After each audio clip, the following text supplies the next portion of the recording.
Welcome to the Real News Network. I'm Jessica Devereaux in Baltimore, and welcome to this edition of the Bill Black Report. Bill Black is an associate professor of economics and law at the University of Missouri, Kansas City. He is a white-collar criminologist and former financial regulator. He is the author of The Best Way to Rob a Bank is to Own One, and a regular contributor to the Real News. Thanks for joining us, Bill. Thank you. So, Bill, today is May 1st, which marks May Day, of course. What sort of news do you have for us related to workers' rights? Well, a demonstration of how critical those rights have been to working people. So we're talking today about the terrible loss of not only life, but thousands of people maimed in the collapse of the factory in Bangladesh. And the fact that this isn't some random act of God, but a combination of crime, it appears, from the top of the organization, and good old physics that building a building in what used to be a swamp without very special construction techniques is inherently unsound and likely to lead to terrible loss of life. Okay, and you mentioned, though, that there was a road to getting to Bangladesh. I mean, there have been incidents like this in the past. I mean, the number of people who were killed, we're talking about 400 plus people, and the number of those injured could be are definitely in the hundreds, even thousands, perhaps. How did we get here? It's not just one morning we woke up and there were these types of conditions in garment factories. What is really the driving force behind an incident like this? You're quite right. That is the fundamental question, and I have been writing about it. And of course, we're trying to urge policy changes to prevent this kind of thing. As we speak, the latest numbers are over 400 confirmed dead, 2,500 injured, and many of those injuries are very severe.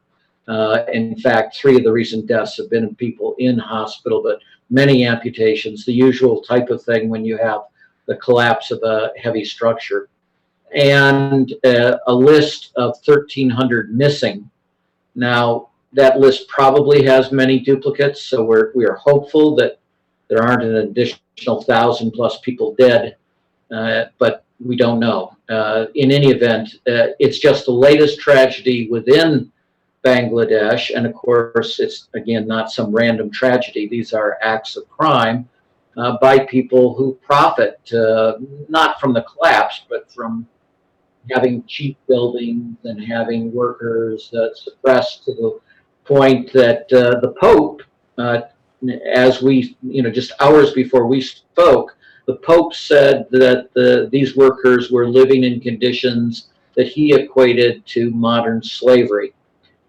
So some of the workers were getting 38 euros a month. Now that is almost exactly the definition of what the United Nations calls extreme poverty. So these are people who are fully employed, often working substantial overtime, and with all of that employment, they are in extreme poverty. And that's become the norm, and that's why I dubbed this process the road to Bangladesh. And in the European context, this has come up recently because the euro, as we've talked about in the past, doesn't provide any good means of responding when your nation is caught in a severe recession or Great Depression. And so what Germany is imposing on the periphery of Europe is a combination of austerity, which makes their recession much worse, and a demand for what they call labor reform. And of course, reform sounds like a good word, but it's mostly designed to make it far easier to fire people so that you can lower working class wages very substantially and force the workers into ever deeper price competition with each other. And so, been to Ireland and Spain and Italy and such. And in Ireland, the whole strategy is to lower working class wages to the point that they can outcompete the Spanish, but the Spanish are trying to lower wages for Spanish workers to the point that they can outcompete Portugal, which is trying to lower wages to outcompete southern Italy, which is lowering wages to try to outcompete Greece, which is lowering its wages to try to outcompete Turkey. And the result of all of this dynamic is that you end up in a Bangladesh-like circumstance where even if people are fully employed, they're in extreme poverty, where you pit the poor against the poor so that they can't insist on safe dwellings. This is, a building collapse that's caused more losses, but the fires in Bangladesh, in garment factories, have killed hundreds recently as well. And it's the usual thing. You find that the fire codes aren't enforced, that key exit doors are locked, supposedly to stop theft. If anybody's familiar with the Triangle fire in the United States, we're recreating these conditions in much of Bangladesh. And two things that I've warned about this dynamic in a group, a conference, economics conference in Ireland in November of 2012 called Kilkenomics. And my co-panelists said, "What are you talking about? You're crazy. Bangladesh is the great success story of rapid economic growth. If we're putting Greece on the road to Bangladesh, then that's great for Greece." And so you get an idea of how really criminogenic these kinds of theoclassical economic dogmas are, where they don't see anything as to what's happening at the level of the people. They see the profits of the businesses and they think that's great. And the second one was I did the keynote speak to this speech, this Public Eye Award, which is a shaming award for Goldman Sachs. And this is the Berne Declaration, and Greenpeace Switzerland do this annually, and they do it in Davos, which is the site of the World Economic Forum. Well, it turns out the World Economic Forum is this very right-wing group of business types, and they have a supposed scale that talks about whether a country is competitive. And other, even more right-wing folks have ones that call it freedom. But the World Bank has something called the Doing Business Index. And all three of these things share a common theme, which is if you comply with the International Labor Organization, the ILO standards designed to protect workers from, being killed at work, which you would think could be a non-controversial thing, then you're a bad place. You're a bad nation. You're not competitive. It's not a good place to do good business.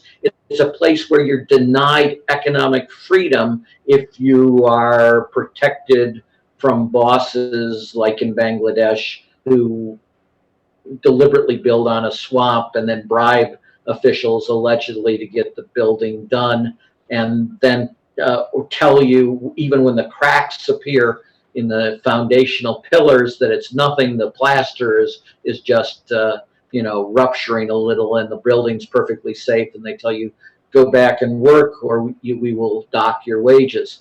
So that dynamic, which is at the level even of an associate enterprise of the World Bank, is steadily pushing. Those indexes are used in the parliaments of all these nations to say, see, this is a race, and we've got to win the race. And the way you win the race is to destroy worker protections. And the result is of this dynamic, you create what we call a Gresham's dynamic. Bad ethics drives good ethics out of the marketplace. What happens when people who cheat gain an advantage in the marketplace? And of course, it's cheaper to not even buy the land. The person who supposedly owned the land, it is alleged, actually stole the land in this case. But it's cheaper not to use appropriate construction materials. It's cheaper, of course, to buy swampland than regular land because, after all, you can't build in swampland except that he did. And all of these things, when they produce this race to the bottom, what they fundamentally do, people are used to thinking this as just money. But what you do is put every worker in that building's life at deadly peril. And it's not a question of if, it's simply a question of how many people will die if we allow these kind of perverse standards to continue. So the very first thing we need to do is get rid of and completely discredit these so-called, these three indexes that push people to repudiate ILO standards of safety. And we need to substitute a competition in integrity for this competition in laxity that is literally lethal. If any of our viewers who've studied economics, we're talking about is markets for lemons, very poor quality goods, in this case a factory. The literature on lemons typically just talks about them as a loss of money, but when you build a lemon of a building, you kill people. And this isn't the only place. This happens through much of the world where there's significant seismic risk, earthquakes, in other words. They bribe the building inspectors. Often the building codes are very good, but it's cheaper to build a building without appropriate rebar, with thinner concrete, et cetera, et cetera, et cetera. And those buildings collapse. And of course, the saying among people that study earthquakes is that earthquakes don't kill people, buildings kill people. Absolutely. Well, thanks for joining us, Bill. Thank you. And thank you for joining us on the Real News Network.